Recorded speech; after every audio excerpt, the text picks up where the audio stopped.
Welcome to the Introduction to Procurement training video from Crescent Purchasing Consortium. Crescent Purchasing Consortium, or CPC, is owned and run by the further education sector, with members from all areas of education.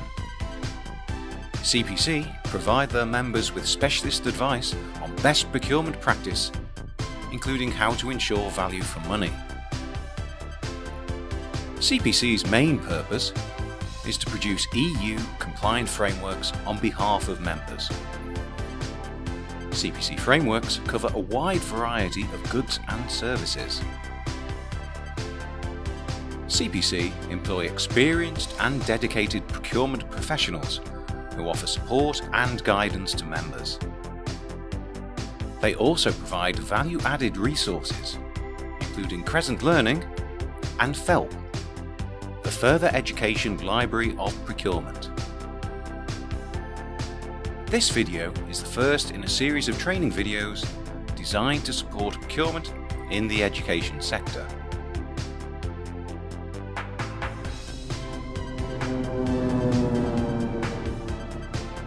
The key questions we aim to answer in this video are: what is procurement? What help is out there? What legislation must you comply with? How do you manage the risk of buying the wrong thing or paying too much? How do you achieve value for money for your institution and the taxpayer? We begin with purchasing and procurement. Firstly, what do we mean by purchasing?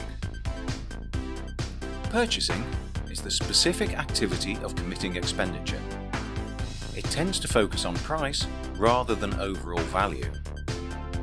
In essence, it is about placing the orders, the actual task of buying. So what is procurement? It has a broader scope compared with purchasing. Procurement is the entire process involved in acquiring goods and services. Procurement is about identifying your requirements, preparing specifications, assessing risks, managing the tendering process, placing orders, awarding contracts, and managing suppliers. Procurement takes into account the cost over the lifetime of the goods or services, known as whole life costs, and the quality expected to meet user requirements. Let's look at the procurement cycle. This begins and ends with identifying the need. Then specify the requirement, basically describing what you need to procure, which should always involve input from the end user. Next, identify potential suppliers. This might be through a formal tender, which we will look at later in this video. Then invite proposals, giving suppliers a reasonable and appropriate timescale to respond. Once this time has passed, proposals are evaluated and assessed, leading to the agreement of prices and contractual terms. The next phase is the award and implementation of the contract, which might include the raising of an official purchase order. This can be considered as the purchasing element of the procurement cycle. For ongoing requirements for goods or services, the next stage is to manage the performance of the supplier through contract management. This process continues until the procurement cycle must begin again. We would recommend accessing Step 2 of the Procurement Route Map available on FELP to find out more about the procurement cycle. You might be asked why procurement is important to your institution. The answer is that following sound procurement practice can ensure or improve the value for money on capital and revenue areas of expenditure. Moving your institution's purchasing activity to a comprehensive procurement activity is an important step in creating value for your institution. It is typical that procurement benefits will be delivered from one or more of 6 key processes. These are 1. Through the purchasing process and the implementation of the purchasing decision. 2. The ongoing management and development of supplier relationships. 3. The simplification of internal or supplier interfacing processes. That is how you actually do business with them. 4. Understanding the opportunities in the supply market. Are there new products or services available from different suppliers? 5. Creating and controlling a new supply chain. 6. Managing risk to your institution.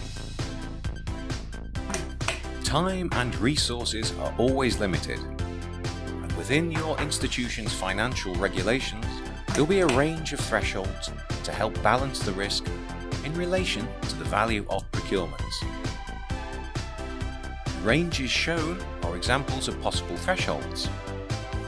Think about how these might compare to your own institutions and why these are important to follow.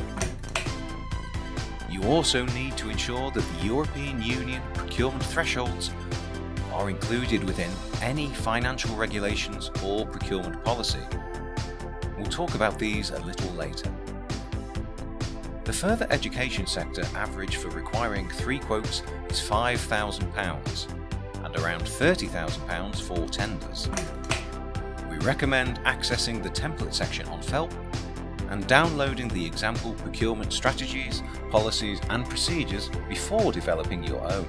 This will help you to gain an insight as to how other institutions balance procedures with value and risk. You will come across the terms quotations and tenders and may wonder what the difference is. They are almost the same thing, but the difference between them is their legal significance. A quotation is simply a statement setting out the estimated cost for a particular work, goods or service.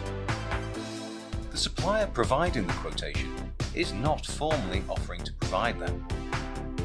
It is simply an indication of the expected cost, which you can accept or reject. A request for quotation is a competitive process for sending your requirements to suppliers, and they are most appropriate for relatively low value requirements, especially if the contract will be awarded on price alone. A tender at the most general level is a formal offer to supply goods or services or perform works for a stated fixed price. The quotation is part of the tender. In practice, you must accept or reject it. Tenders are much more detailed than a quotation, usually written for each specific requirement. Sections of the tender will consist of template documents, including a standard supplier selection questionnaire and terms and conditions of contract, while other parts will be specific to the requirement, such as the detailed specification. Higher value requirements must be tendered under the EU procurement rules, as mentioned earlier. Sample documents for quotations and tenders are available from the template section of FELP. When conducting a tender, drafting the specification for what you want to purchase is one of the key tasks. The specification must give potential suppliers enough information to know what is needed. However, it cannot be too prescriptive or target a particular brand or product. There is no predetermined length for a specification. It may be simply a few words, such as a number of boxes of 100 25mm paper clips, or it may run to many pages, containing technical information. Your specification will also help you to develop both the selection and award criteria used to assess which bidders will participate in the tender exercise and ultimately win the contract. It is important not to mix up your selection and award criteria when tendering contracts that are subject to the procurement regulations. Selection criteria can be thought of as the stage where you evaluate a bidder's capability and capacity to undertake the contract. This usually involves an assessment of their experience.